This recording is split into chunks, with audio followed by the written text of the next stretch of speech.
Bismillahirrahmanirrahim. Assalamualaikum warahmatullahi wabarakatuh.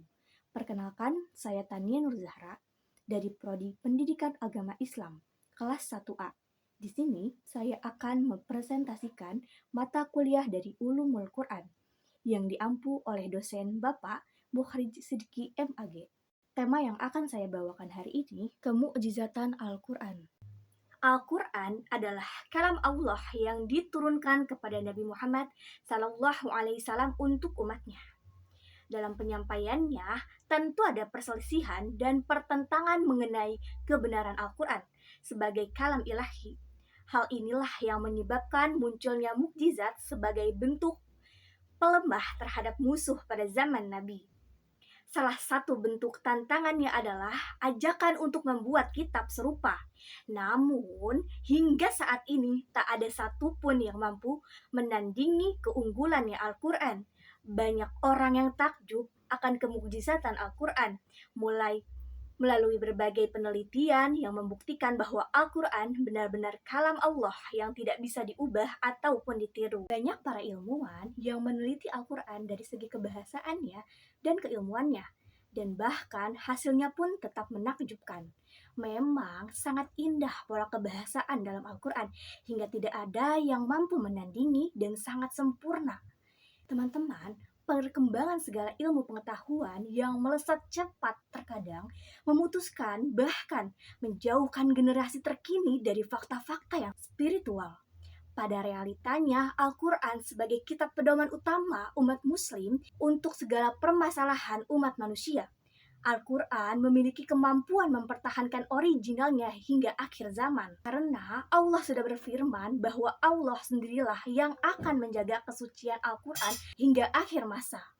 Al-Quran mempunyai setidaknya dua fungsi utama, yaitu sebagai ajaran dan bukti kebenaran kerasulan Nabi Muhammad SAW. Sebagai sumber ajaran, Al-Quran memberikan berbagai norma keagamaan sebagai petunjuk bagi kehidupan umat manusia untuk mencapai kebahagiaan di dunia dan di akhirat. Ini kita akan jelaskan mengenai mukjizat Al-Quran baik dari segi bahasa, pemberitaan, dan keilmuan. Dalam menyikapi kemukjizatan Al-Quran, pastinya banyak nih teman-teman perbedaan pendapat dalam menyikapinya.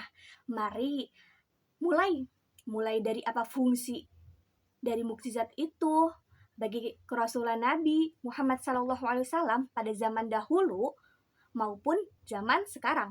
Lalu, apakah mukjizat Al-Quran akan berakhir saat Nabi Muhammad SAW wafat? Mari kita bahas bersama-sama. Teman-teman, sekarang kita masuk ke makna kemukjizatan Al-Quran. Secara bahasa, mukjizat berasal dari kata ajaza, yang berarti melemahkan, yaitu menunjukkan bahwa Al-Quran mampu melemahkan tantangan dalam upaya menciptakan karya serupa. Dengan demikian, Al-Quran sebagai mukjizat berarti bahwa ia adalah sesuatu yang tidak dapat ditandingi, baik dari sisi bahasa, isi, maupun kebenarannya. Mukjizat ini menjadi bukti kuat atas kebenaran kerasulan Nabi Muhammad SAW. Pembahasan selanjutnya kita akan membahas fungsi kemukjizatan bagi kerasulan Nabi Muhammad SAW. Dalam konteks fungsi kerasulan dan kenabian, kemukjizatan Al-Quran menunjukkan kebenaran risalah yang dibawa oleh Nabi, serta membuktikan bahwa kitab suci tersebut benar-benar berasal dari Allah Subhanahu wa Ta'ala. Selain itu, mukjizat Al-Quran juga memperlihatkan kekeliruan bangsa Arab saat itu yang menentang kerasulan Nabi, karena mereka tidak mampu menjawab tantangan Allah untuk membuat tandingan Al-Quran meskipun hanya satu surat saja. Teman-teman, mukjizat para nabi dibagi menjadi dua kelompok besar, yaitu hisyah, sesuatu yang dapat ditangkap panca indera, dan mukjizat aqliyah, sesuatu yang hanya dapat ditangkap oleh nalar manusia. Mukjizat hisyah ditunjukkan oleh nabi yang berhadapan dengan umat yang terdahulu, sedangkan mukjizat aqliyah ditunjukkan untuk Nabi Muhammad SAW. Lalu, apakah kemukjizatan Al-Quran akan berakhir pada saat wafatnya Nabi Muhammad SAW? Perlu diketahui ya teman-teman, Al-Quran memiliki sifat berupa tantangan daya nalar. Maka kemukjizatan tidak berakhir dengan wafatnya Nabi Muhammad. Al-Quran tetap mampu menandingi siapa saja yang ingin mencoba menandinginya, termasuk generasi manusia setelah Rasul, dan bahkan umat manusia hari ini, esok, dan seterusnya sampai hari akhir. Mengenai fungsi mukjizat bagi kerasulan Nabi Muhammad SAW, selain dapat melemahkan para penentang kerasulannya, juga memperlihatkan kebenaran kerasulan beliau. Al-Quran digunakan Nabi untuk menentang orang-orang Arab, tetapi mereka tidak sanggup menghadapinya, padahal mereka sedemikian tinggi tingkat fasohah. Ini tidak lain karena Al-Quran adalah mukjizat. Rasulullah telah meminta orang Arab menandingi Quran dalam 3 tahapan. Tahapan yang pertama, menantang mereka dengan seluruh Al-Quran dalam uslub umum yang meliputi orang Arab sendiri dan orang lain, manusia dan jin. Lalu yang kedua, menentang mereka dengan 10 surah saja dari Al-Quran. Lalu yang ketiga, menentang mereka dengan 1 surah saja. Bahkan walaupun hanya dengan 1 surah saja, mereka tidak sanggup untuk menandingi Al-Quran. Semua tantangan itu tak mampu dilayani kaum kafir Quraisy. Kendati mereka adalah orang-orang yang memiliki kemampuan bahasa yang baik, ketidakmampuan masyarakat Arab Quraisy memenuhi tantangan balik Al-Quran semakin memperkuat kemukjizatan Al-Quran. Kemukjizatan Al-Quran dari segi bahasa. Yang pertama, keseimbangan dalam pemakaian kata. Keseimbangan jumlah kata dengan antonimnya, keseimbangan jumlah kata dengan sinonimnya, keseimbangan jumlah antara satu kata dengan kata yang lain yang menunjuk pada akibatnya. Lalu keseimbangan antara jumlah kata dengan kata penyebabnya. Yang kedua, ada konsistensi pemakaian huruf yang menjadi pembuka surah. Dan yang ketiga adalah keindahan susunan kata dan pola-pola. Qadi Abu Bakar dalam I'jaz Al-Quran menyatakan bahwa memahami kemukjizatan Al-Quran dari sisi keindahan kebahasaannya jika dibandingkan dengan syair dan sastra Arab amat sukar untuk ditandingi. Abu Hasan Hazim Al-Kutajani menyatakan bahwa keluar biasaan Al-Quran antara lain terlihat dalam konsistensi, kefasihan bahasanya, dan keindahan susunan kalimatnya. Bahkan Al-Quran amat sempurna dilihat dari semua segi, sehingga tidak mungkin menentukan tingkatan keindahan susunannya itu karena tidak ada alat mengukurnya. Jadi, dalam segi kebahasaannya, di bagian keindahan bahasa Al-Quran, banyak sekali perbedaan pandangan dari sini.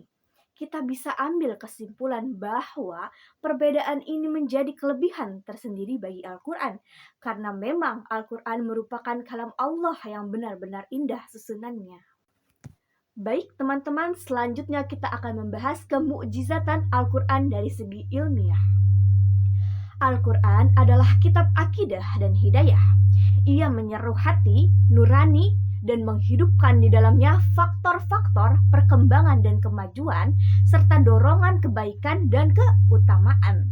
Kemukjizatan ilmiah Al-Quran bukanlah terletak pada pencakupnya atas teori-teori ilmiah yang selalu baru dan berubah, serta merupakan hasil usaha manusia dalam penelitian dan pengamatan, tetapi ia terletak pada dorongan untuk berpikir dan menggunakan akal.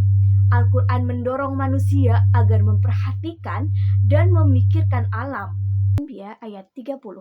Bismillahirrahmanirrahim. Awalam yaral ladina kafaru annas samawati wal ardu kanata ratqa fafataqnahuma waja'alna minal ma'i kulla syai'in hayy afala yu'minun. Yang artinya, dan apakah orang-orang kafir tidak mengetahui bahwa langit dan bumi itu keduanya dahulu adalah sesuatu yang padu, kemudian kami pisahkan antara keduanya dari air. Kami jadikan segala sesuatu yang hidup, maka mengapakah mereka tiada juga beriman? Selain seruan untuk orang kafir, pada ayat ini Allah memperlihatkan awal kejadian alam yang menurut informasi Al-Quran, langit dan bumi pada awalnya satu, kemudian dipisahkan olehnya sehingga terpisah-pisah. Berikut dia hasil penelitiannya teman-teman. Jadi kata-kata al-sama, langit, dalam bahasa Arab berarti sesuatu yang berada di atas, sedangkan ard atau bumi berarti sesuatu yang ada di bawah. Kalau ditafsirkan dalam buku ilmu pengetahuan, langit itu tiada lain adalah gugusan bintang-bintang yang berada di luar planet bumi. Sedangkan bumi adalah planet tempat tinggal manusia. Persoalan gugusan bintang-bintang dengan planet bumi bersatu dalam ayat ini, menurut Baikuni bisa terjawab kalau penyatuan tersebut pada gumpalan hidrogen dalam konsentrasi yang amat padat. Sedangkan pemecahan bumi dan langit adalah peristiwa ledakan dahsyat akibat suhu amat panas yang muncul karena gesekan-gesekan atas atom hidrogen yang memadat tersebut. Kesimpulannya adalah Al-Quran benar-benar merupakan kalam Allah yang diturunkan kepada Nabi Muhammad SAW.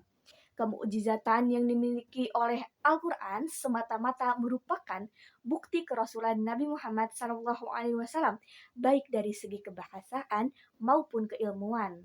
Sekian dari saya. Assalamualaikum warahmatullahi wabarakatuh.